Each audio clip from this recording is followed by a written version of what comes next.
Today we're going to do something different compared to what I normally do. I normally talk about architecture, cloud stuff, all this big kind of picture thingies. And over Christmas I decided to have a look at something that's very tiny, so embedded displays.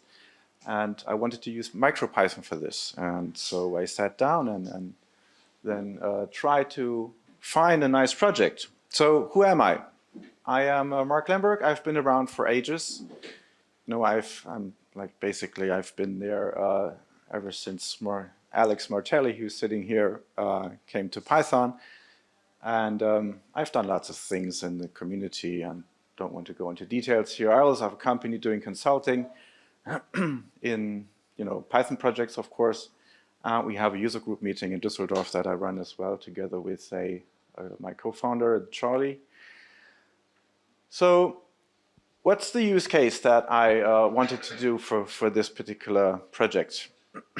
I'm one of the organizers of the Python dev room at FOSDEM. And so for FOSDEM, we typically have a very, very tight schedule because everything has to start and stop on time.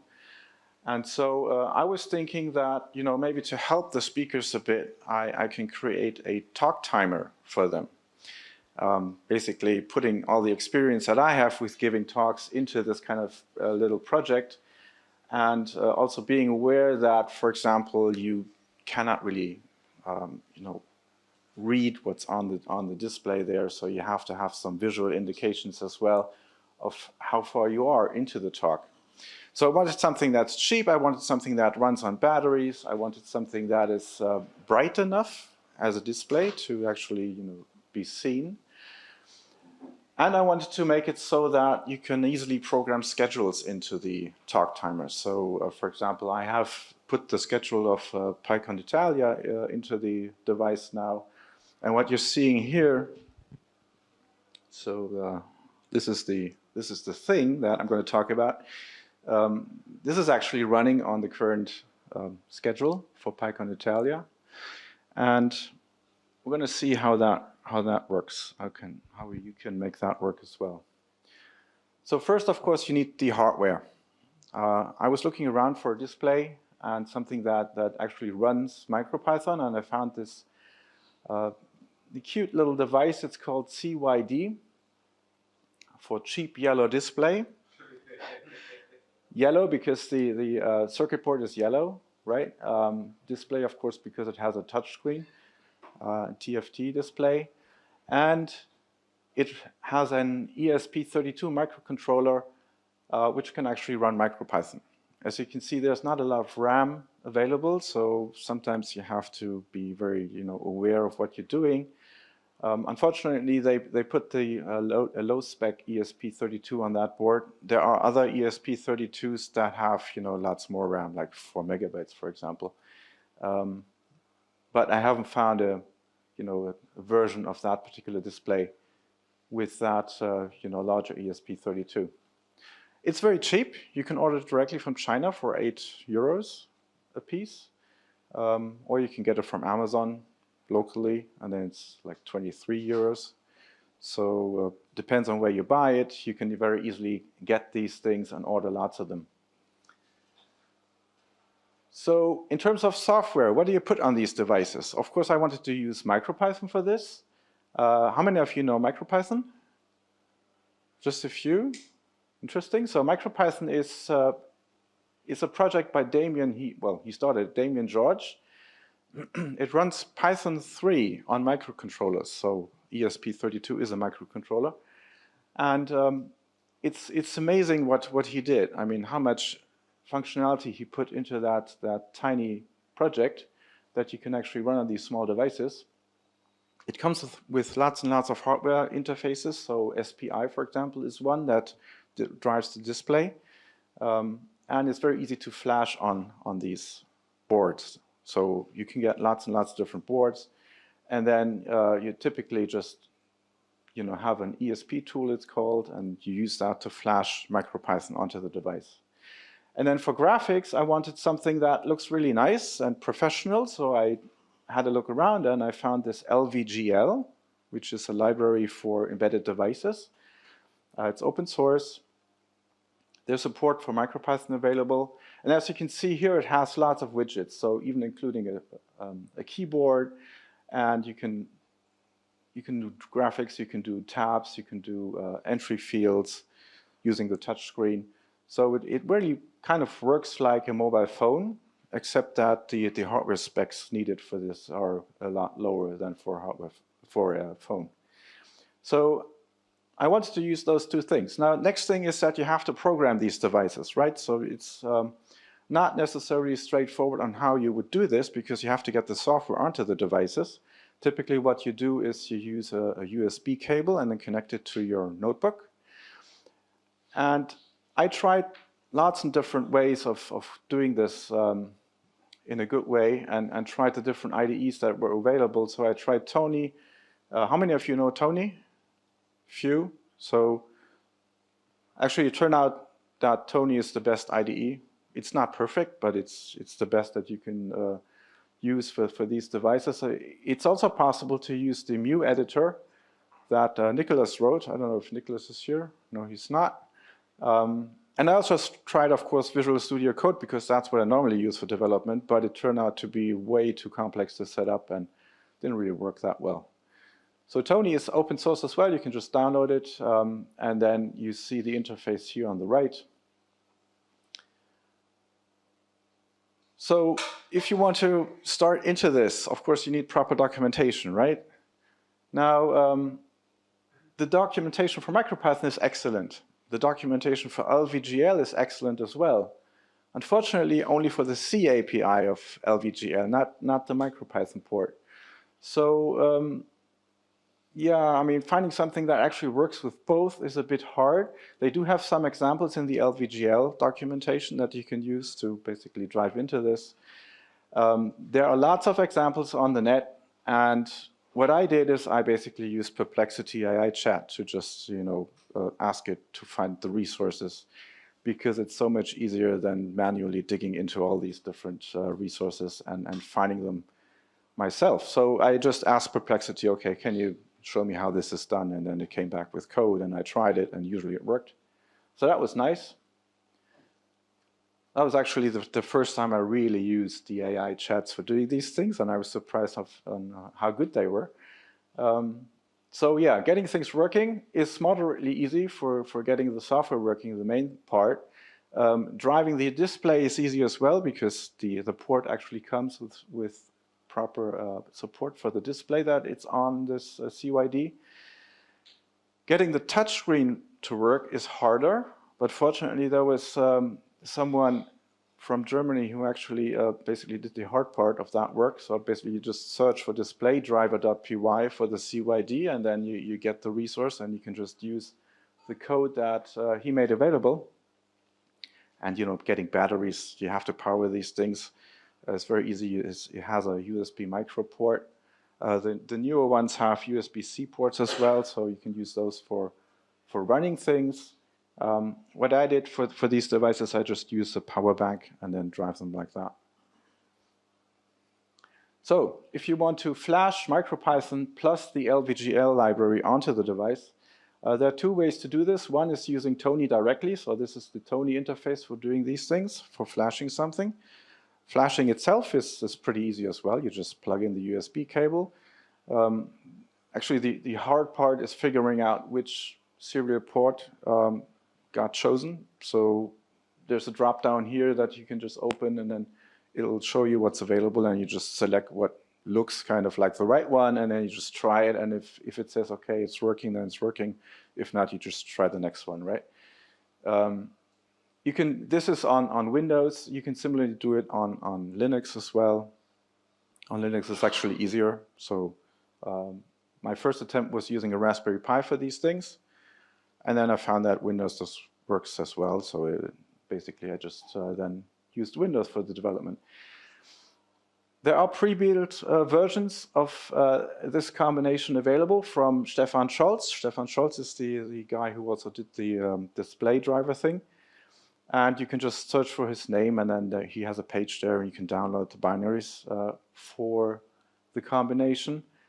Trying to build them yourself from source is possible, but it's hard, especially because the current version of the LV port to MicroPython that you get on GitHub doesn't work. So it's broken at the moment. Right, so how do you develop these things? So of course, you need a development cycle, like you do for every project that you do. So the first thing is that you create a main.py. This is run when you reset the device. And then you upload the modules that you write using Tony, again via the USB cable. And then in order to start things, you simply reset the device. This is very important because the hardware needs to be reset if you change something and the device gets into some weird state, maybe let's say you have a traceback or something. It's a whole lot easier just doing a hardware reset than trying to do a soft reset. Unfortunately, Tony doesn't have direct support for this. It has support for doing soft resets, but for the CYD, you will typically get an SPI error when you do a soft reset, so the hardware reset will actually make things work. So what can you do to speed up development? Because of course, putting everything on the device and then trying it out will usually take a longer time. So there is a simulator that actually works fully in the browser. So it's very much like PyScript. And they actually compiled the LVGL library and MicroPython for the browser and then made it available at this URL, sim.lvgl.io. And you can actually go there and then develop your code there and try it out. And you would see what would be displayed on the screen. And then you can take the code and then put it on the device and try it there. They also have a couple of converters available, which are nice because, for example, if you want to put an image on the device, you have to convert it into a raw format that's suitable for the display. And likewise, for fonts that you want to use on the display, you have to convert those as well. So those are the URLs for the converters. And then you just take the binary files and put them on the device using Tony again. So if you want to, you're running into some problem and you want to find some help. So there are various ways you can ask people or your AI chat agent for these things. Typically, if you want to help, if you want help from someone who's actually used these things and also run into these problems, it's best to just go to the forum. But of course, you can also just try to read the documentation about these things. There's lots and lots of documentation, but often the documentation doesn't answer your direct questions. So it's usually easier on the forum or Perplexity. Some caveats. Basically, this is similar to, for example, what you have with PyScript. So like, where do you put your secrets, right? Because you have to put them on the device somehow, and the device usually then, you cannot just go out to the internet and get some secret information from there. You actually have to put the secrets on the device somehow. Even if you encrypt them, if someone gets the device and then reads what's in memory, of course, they will have the encryption key that you use to encrypt your secrets as well, and then can basically reverse engineer everything. So this is hard, even though the hardware does support encryption natively, so you can actually use routines that are implemented in hardware, so it's fast, but still you have to put the keys somewhere, so you just have to be aware that secrets can get lost and, work with that. Also, what you often get is weird SPI errors or weird other errors that you cannot really identify or know how to fix them. So basically, you just do the hardware reset and then that's it. And connecting to Wi-Fi. The devices do support Wi-Fi. Connecting to Wi-Fi takes typically a few seconds, up to 10 seconds or so.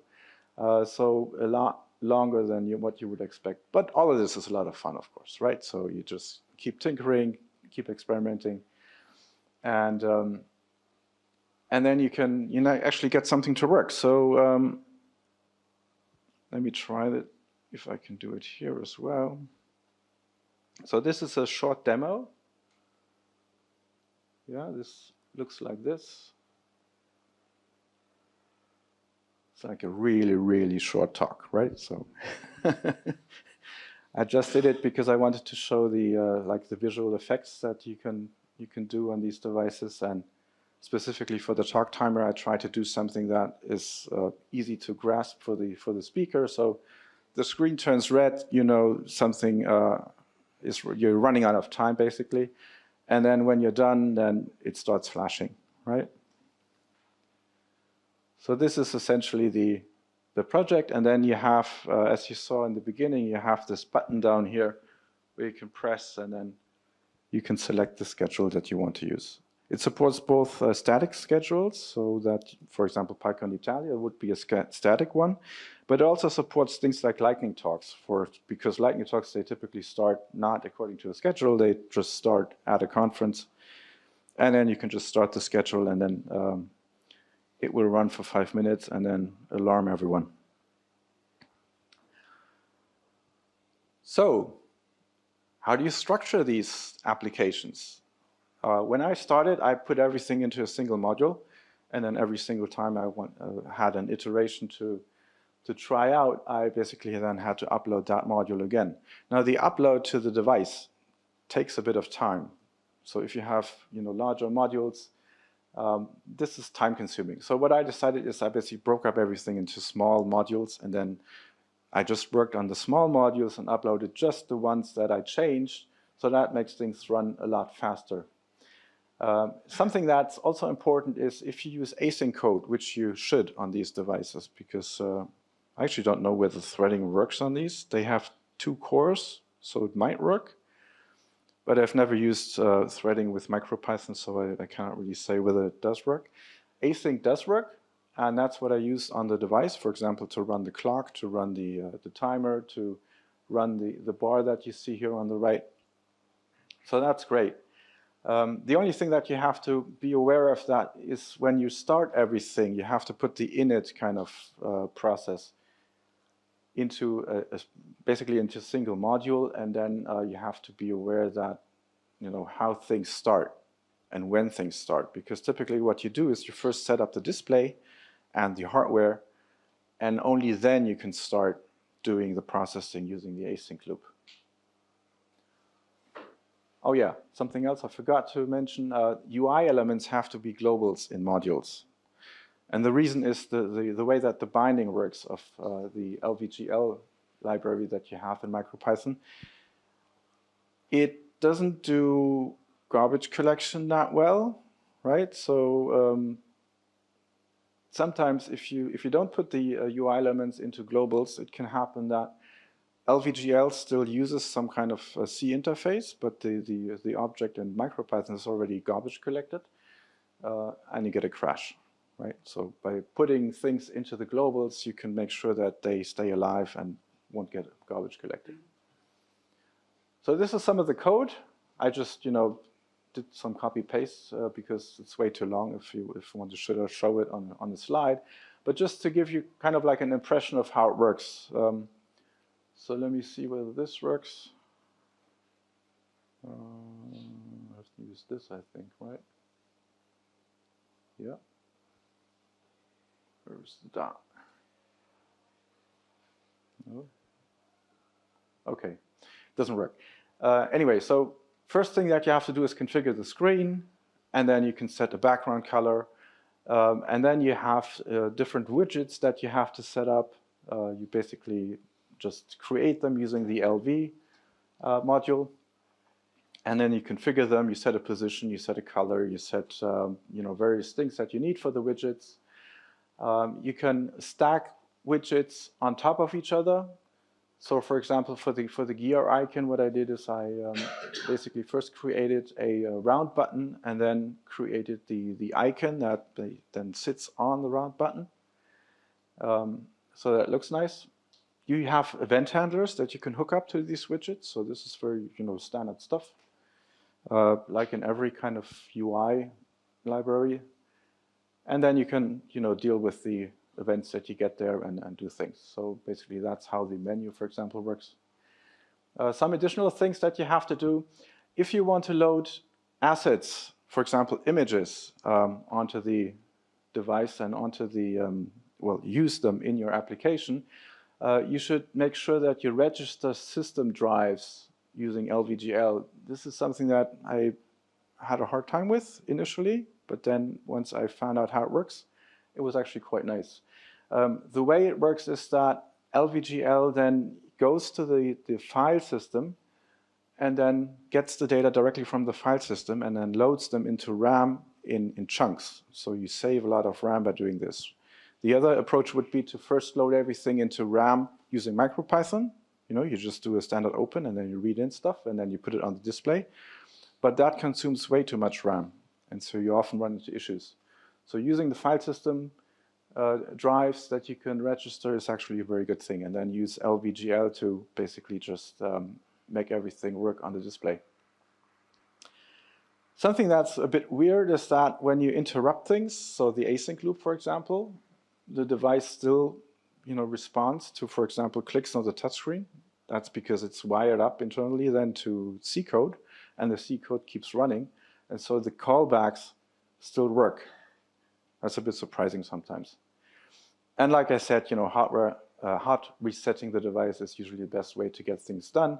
If you don't want to press these small buttons all the time, then you can also use this code here, input machine and then machine reset, and that will do the same thing using software. So you can use that in Tony in the console, and then you get the same kind of effect.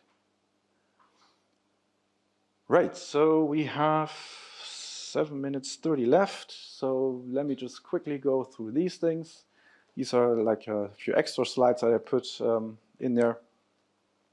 This is what I already mentioned, building from source is hard.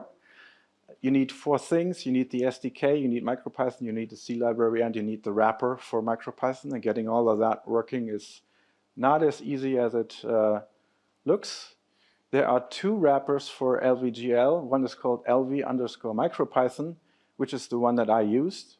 But I used an older version of that, which still works. I tried to compile everything from source now, but it's simply broken. It doesn't work. So then there is a new port that's currently in development. Doesn't quite work yet, but it looks very promising. So I guess in the future, then everyone will switch to LVGL_MicroPython and use that. The downside of that particular port is that you have to rewrite all these display drivers and stuff because it uses a different approach. Something else, RAM planning. Something that you rarely do in cloud applications, for example, because you have tons of RAM. On these devices, once you load MicroPython, you have 100 kilobyte RAM left to work with. And then if you want to additionally use the wireless driver in there, then you only have 65K left, provided you use the display driver with low memory settings. And so this needs a lot of trial and error to make things work. Like I said, loading images into RAM is not a good idea. You can work around these things. For example, if you want to use wireless plus the display driver, which display driver obviously you want to use. There are 2 things. One is use the low mem settings. I found that using a parameter called factor equals 8 works really well, and you turn off double buffering, so you save some RAM there. Or you use a different approach, which is something that I used on this conference badge thing here. You can actually do it like a 2-phase kind of application. So the first application that loads is only responsible for getting stuff out of the internet. And then that first application starts the second application, which then actually uses the data that you got out of the internet. Because you can store things on the flash drive, and it will persist when you do a reset. And the nice thing about the clock, which is why I have to have an internet connection here, because I want to use a clock on these devices, and it doesn't have a battery, so there's no battery backup there for the clock. You have to get a fresh data from the internet to set the clock every time you start it, and that's why I used what I used here to do things. So yeah, that's it. As always, keep looking at what you can find out there and try to learn new things. It's all great fun, and it's really a good experience doing these things and then getting something working that you thought would be hard to do. So thank you.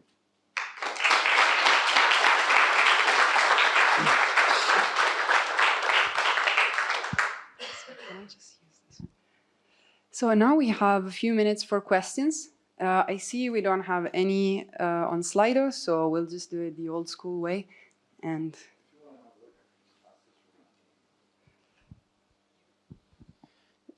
firstly, thank you so much for the talk. It was very, very interesting as someone who's wanting to get more into low-level hardware. My question is, when you did the demo with the talk timer, I could see that the screen was updating from the top to the bottom. And I'm wondering, is that a limitation of the ESP32 chip and how fast it can write data, or is that a limitation of the display module?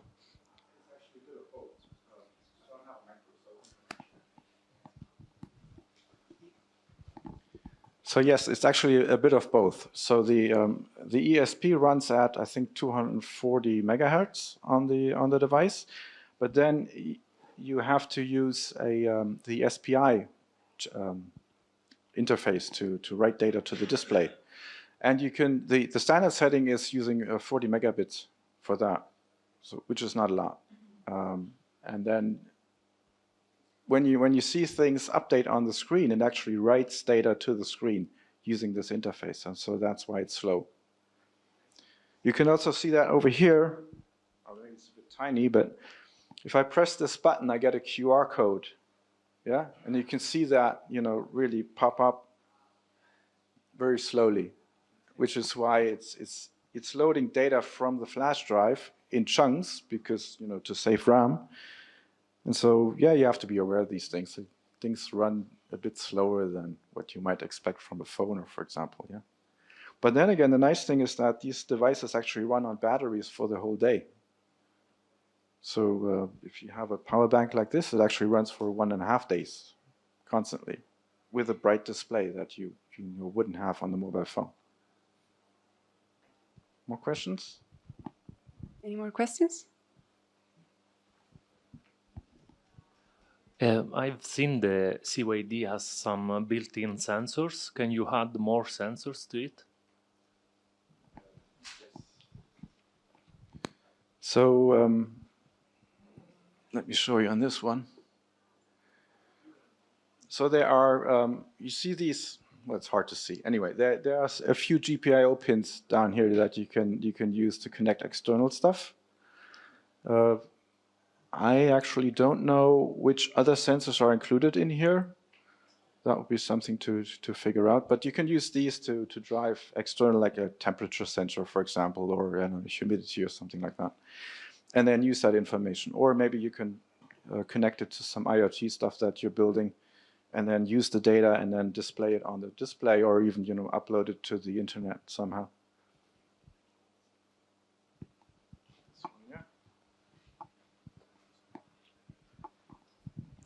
Great, thanks. That will be this will be a rookie question, but let me ask about MicroPython.